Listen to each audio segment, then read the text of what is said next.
Hello everyone, welcome to GS tank. GS tank में आपका बहुत बहुत स्वागत है, जहां पे हम डिस्कस कर रहे हैं इंटायर इंडियन पॉलिटी, यानी संपूर्ण भारतीय राज्य व्यवस्था या संपूर्ण भारत की राज्य व्यवस्था पे। और कल के वीडियो यानी कि कल के क्लास में हमने कंप्लीट किया था ऑफिशियल लैंग्वेज, यानी कि जो पार्ट 17 में जो ऑफिशियल लैंग्वेज है संविधान के, यानी राजभाषा जो टॉपिक है वो हमारा कंप्लीट हो गया था। तो जिसे हमने अलग अलग आर्टिकल्स यानी कि जो भी आर्टिकल्स उसके बीच है 343 से लेकर 351 तक वो हमने कवर किया था, और साथ ही साथ वो जो 8वां शेड्यूल से रिलेट करता है, 8वीं अनुसूची संविधान के, उसको भी हमने कवर किया था, जिसमें एक एक लैंग्वेज को देखा था और कौन लैंग्वेज किस संशोधन से जोड़ा गया है लास्ट 8, उसको भी देखा था। तो अगर आपने उस वीडियो को अभी तक नहीं देखा है तो आप जाकर उस वीडियो को प्लेलिस्ट में देख सकते हैं, प्लेलिस्ट प्रॉपर क्रिएट किया हुआ है। और अगर आप इस चैनल पे नए हैं तो इस चैनल को आप सब्सक्राइब तो कर ही लीजिए, साथ ही साथ वीडियो को लाइक और शेयर भी कर दीजिए, ताकि आपको पॉलिटी का कंसेप्ट सही से क्लियर रहे, क्रिस्टल क्लियर रहे। तो आज हम बात करेंगे उसके आगे, यानी कि पार्ट 18 का आज बात करेंगे, जो कि रिलेट करता है इमरजेंसी प्रोविजन से, यानी कि जो आपातकाल का जो प्रावधान है उससे रिलेट करता है। ठीक है, तो आइए इस टॉपिक को स्टार्ट करते हैं। इमरजेंसी प्रोविजन, इसको अगर हिंदी में बोले तो बोलेंगे आपात उपबंध बोले या फिर प्रावधान बोले, यानी कि इमरजेंसी का जो प्रोविजन है उससे रिलेट ये हो रहा है। ठीक है ना। पार्ट संविधान के भाग 18 में है, और आर्टिकल की बात करें तो आर्टिकल 352 से लेके 360 360, यानी कि बात करें भारतीय संविधान में तो जो इमरजेंसी का प्रोविजन है वो डाला गया है पार्ट 18 में। और अगर आर्टिकल की बात करें तो आर्टिकल कवर करता है 352 से लेकर 360 तक। ठीक है, क्लियर ये पॉइंट। अगला है कि प्रोविजन टेकन फ्रॉम, कहने का ये मतलब है कि जो इमरजेंसी का प्रोविजन है, यानी कि जो आपातकाल का प्रावधान है, वो कहां से लिया गया है, तो वो लिया गया है भारत शासन अधिनियम 1935 से।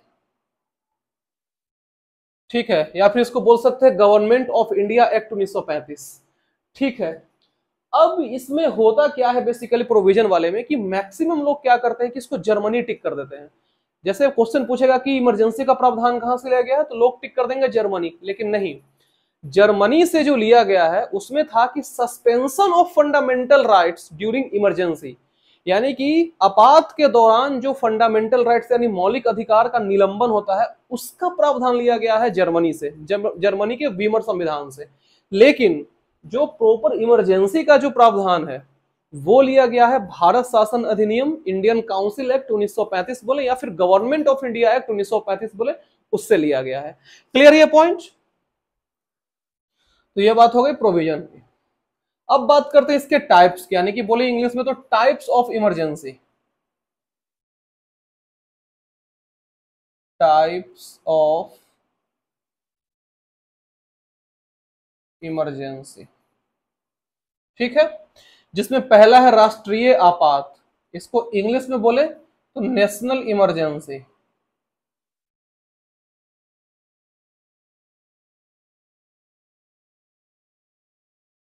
ठीक है, दूसरा है संवैधानिक आपात। अब जो संवैधानिक आपात है इसको और भी नाम से जानते हैं, जैसे राष्ट्रपति शासन हो गया, राजकीय आपात हो गया, क्योंकि ये स्टेट में लगता है। ये तो हो गया आपका कि नेशनल लेवल पे है, तो ये तो कंट्री में लगेगा। लेकिन जो संवैधानिक आपात है, यानी कि कॉन्स्टिट्यूशनल इमरजेंसी बोले या फिर राष्ट्रपति शासन प्रेसिडेंशियल रूल बोले, ये जो है सो स्टेट में लगता है, तो इसका दूसरा नाम हो जाएगा आपका राष्ट्रपति शासन,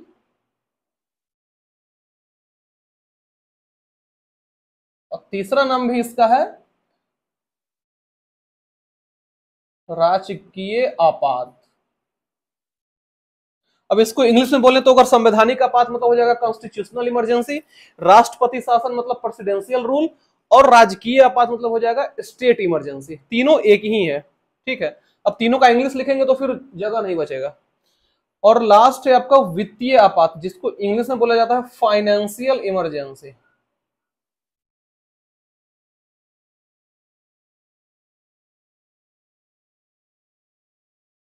ठीक है, तो ये तीन तरह का आपका आपात हो गया, राष्ट्रीय आपात, संवैधानिक आपात और वित्तीय आपात। इंग्लिश भी आपके सामने है, इसका इंग्लिश हम ऑलरेडी बोल चुके हैं। अब बात करते हैं कि ये कौन किस आर्टिकल से रिलेट करता है। तो जो आपका नेशनल इमरजेंसी है ये रिलेट करता है आर्टिकल 352 से। ठीक है, जो आपका राष्ट्रपति शासन बोले, संवैधानिक आपात बोले, ये रिलेट करता है आर्टिकल 356 से। और वित्तीय आपात बोले, फाइनेंशियल इमरजेंसी बोले, वो रिलेट करता है आर्टिकल 360 से। ठीक है, ये तीन तरह का आपका आपात हो गया। ठीक है, इसका टाइप्स क्लियर है? अगर क्लियर है तो आते हैं इस एक एक टाइप्स को डिटेल्स में देखेंगे। ठीक है, तो आइए स्टार्ट करते हैं। सबसे पहला क्या है? National emergency. ठीक है, बोले हिंदी में तो राष्ट्रीय आपात, जो कि रिलेट करता है आर्टिकल 352, अभी जस्ट बताया मैंने। ठीक है, इसके बारे में क्या कहा गया है कि राष्ट्रीय आपात की घोषणा राष्ट्रपति द्वारा मंत्रिमंडल के लिखित सिफारिश पे किया जाता है। कहने का मतलब कि अगर नेशनल इमरजेंसी को इंपोज करना है कंट्री में, तो वो किसका काम है इंपोज करना? वो है राष्ट्रपति का काम। लेकिन उसके लिए मंत्रिमंडल को लिखित सिफारिश देना पड़ता है। ऐसा नहीं कि ओरली बोल दिया लगा दीजिए तो लगा देंगे, जी नहीं, लिखित सिफारिश देना पड़ेगा, तभी जाकर राष्ट्रीय आपात लगाया जा सकता है। ठीक है, क्लियर है ये पॉइंट? और यदि बात करें कि राष्ट्रीय आपात की घोषणा राष्ट्रपति द्वारा मंत्रिमंडल के सिफारिश पे जो किया जाता है, ये संविधान में ये कैसे ऐड किया गया? ठीक है, इसके लिए भी संशोधन किया गया था। कौन सा संशोधन था?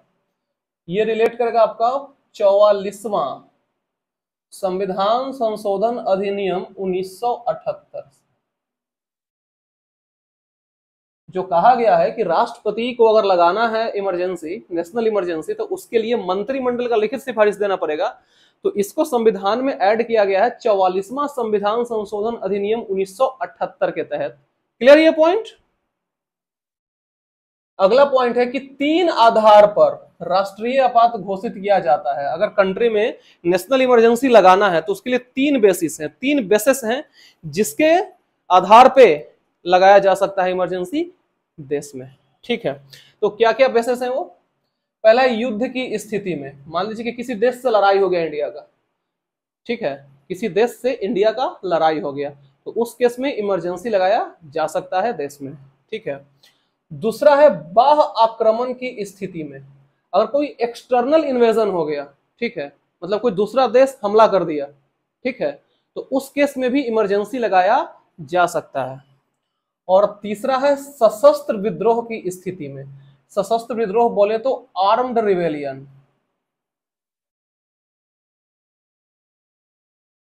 अब आर्म्ड रिवेलियन का कहने का मतलब है कि कोई आर्मी का ही जो है, कोई आर्मी वाला ही विद्रोह छेड़ दे, ठीक है, आर्मी वाला विद्रोह कर दे, तो उस केस में भी इमरजेंसी लगाया जा सकता है, नेशनल इमरजेंसी। क्लियर है ये पॉइंट? इसमें एक चीज और है, ये जो सशस्त्र विद्रोह आप शब्द देख रहे हैं, ये शब्द पहले संविधान में नहीं था। सशस्त्र विद्रोह के पहले जो शब्द संविधान में था वो था आंतरिक अशांति।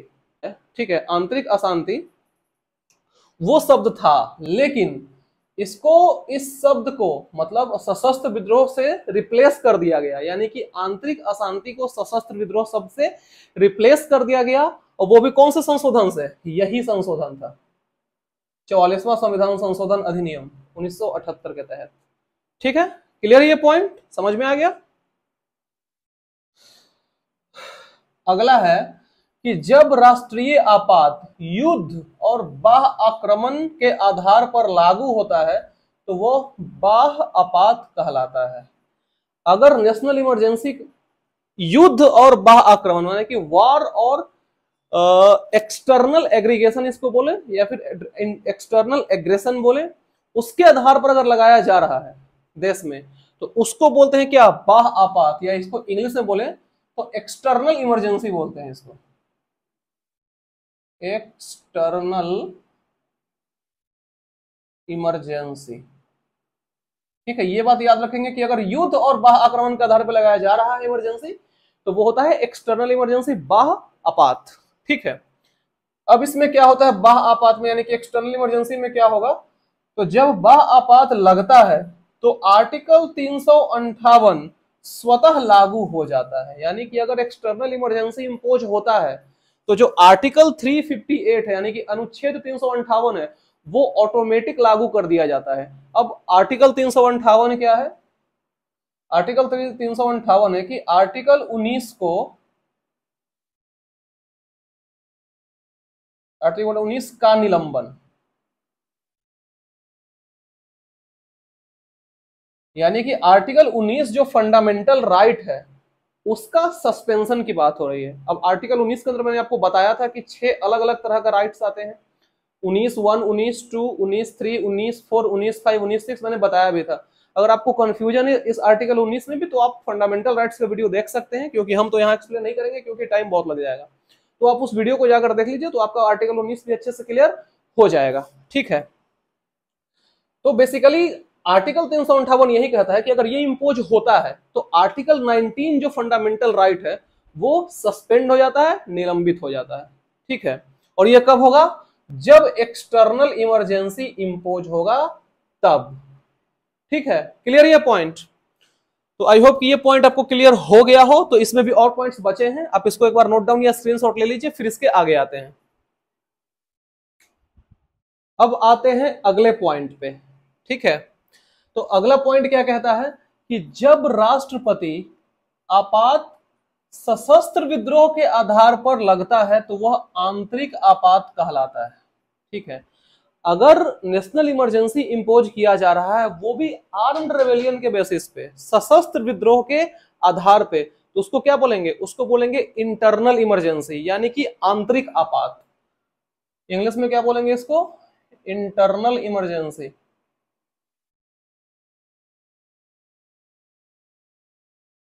ठीक है, क्लियर है।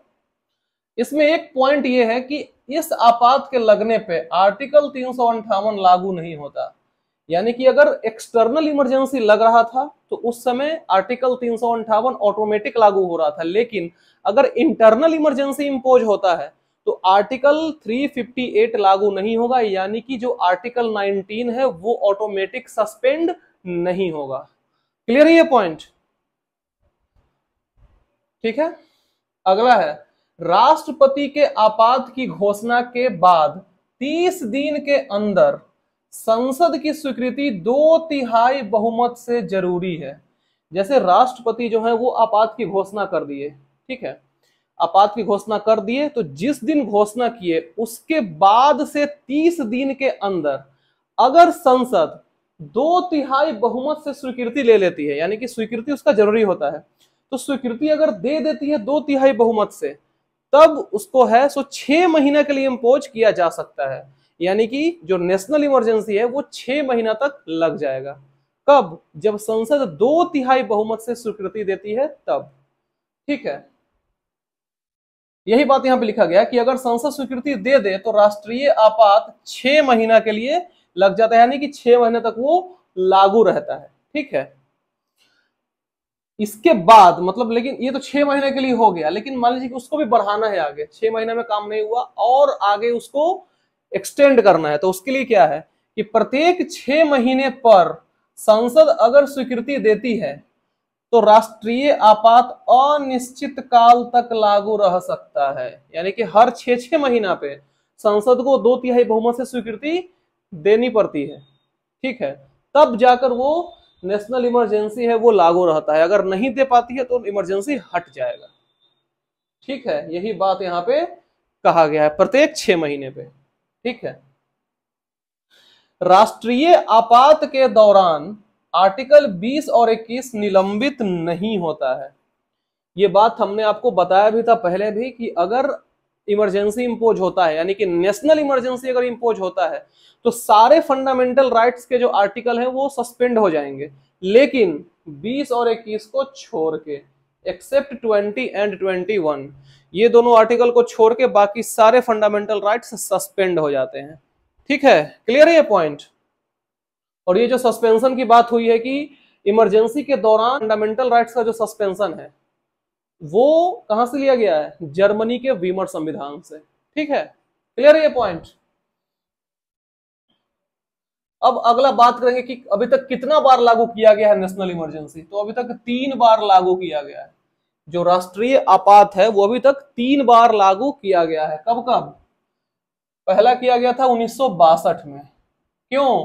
भारत चीन युद्ध हुआ था इसी के लिए। जो 1962 में लागू किया गया था भारत चीन युद्ध की वजह से। और उस समय प्रधानमंत्री कौन थे? पंडित जवाहरलाल नेहरू। और राष्ट्रपति कौन थे? डॉक्टर सर्वपल्ली राधाकृष्णन। ठीक है, 62 में तो ये लग गया, लेकिन इसको समाप्त कब किया गया? 1968 में। ठीक है, समाप्त कब किया गया? 1968 में। ठीक है, फिर दूसरा इमरजेंसी जो लगता है नेशनल इमरजेंसी, वो लगता है 1971 में। वो क्यों लगता है? पाकिस्तान का आक्रमण, यानी कि पाकिस्तान जो है सो इंडिया पे अटैक कर दिया था। ठीक है, जो युद्ध हुआ था 1971 में, इंडो पाक युद्ध, उसमें पाकिस्तान अटैक किया था। तो हमने आपको दूसरा कंडीशन बताया था कि बाह्य आक्रमण की वजह से, यानी कि बाह्य आक्रमण की स्थिति में नेशनल इमरजेंसी लग सकता है। वही बात यहां हुआ था। ठीक है, तो इस समय किसका मतलब सरकार था? इंदिरा गांधी का। ठीक है, और पूछे कि वापस ये कब लिया गया, मतलब 71 में तो लागू हो गया, फिर इसको हटाया कब गया? तो ये हटाया गया था 1977 में। ठीक है, क्लियर है इतना पॉइंट। अब जो तीसरा और आखिरी इमरजेंसी जो लगा था नेशनल इमरजेंसी, वो लगा था 1975 में। और कारण क्या था? आंतरिक अशांति, इंग्लिश बोले तो इंटरनल डिस्टरबेंस।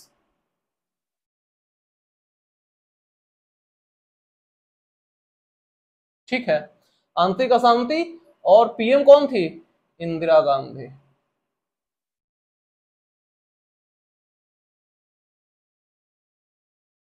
क्लियर है? क्लियर इतना पॉइंट। 3 बार लगा है, 62, 71, 75 में। ठीक है, तो ये बात हो गया नेशनल इमरजेंसी कितना बार इंपोज हुआ। अब इसमें एक नोट है, ठीक है, जो कि इंपॉर्टेंट नोट है, इसको आप याद रखेंगे। क्या है कि 38वां संविधान संशोधन अधिनियम 1975 के तहत यह प्रावधान किया गया था कि राष्ट्रपति द्वारा घोषित आपात की न्यायिक समीक्षा नहीं की जाएगी। कहने का मतलब है कि जो 38वां संविधान संशोधन अधिनियम 38th कॉन्स्टिट्यूशनल अमेंडमेंट एक्ट 1975 के तहत यह प्रावधान डाला गया था कि जो राष्ट्रपति अगर घोषणा करते हैं इमरजेंसी का, तो उसका कोई न्यायिक समीक्षा नहीं किया जाएगा।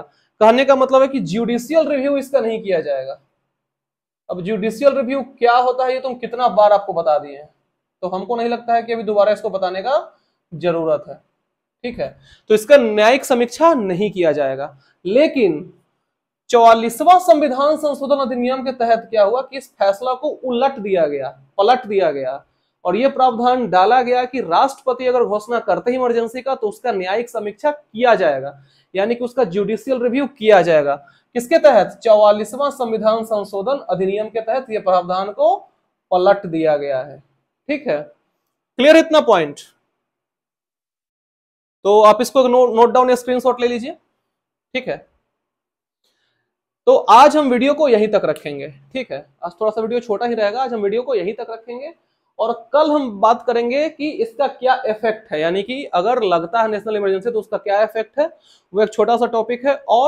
और देखेंगे दूसरा और तीसरा इमरजेंसी, यानी कि कॉन्स्टिट्यूशनल इमरजेंसी और फाइनेंशियल इमरजेंसी। ठीक है, ये तो छोटा ही है, मतलब कल ये कंप्लीट हमारा इमरजेंसी हो जाएगा। थोड़ा सा बड़ा टॉपिक था, तो हम थोड़ा सा इसको डिटेल्स में डिस्कस किए, इसलिए टाइम ज्यादा लग गया है। ठीक है, तो कल ये इमरजेंसी टॉपिक हमारा कंप्लीट हो जाएगा।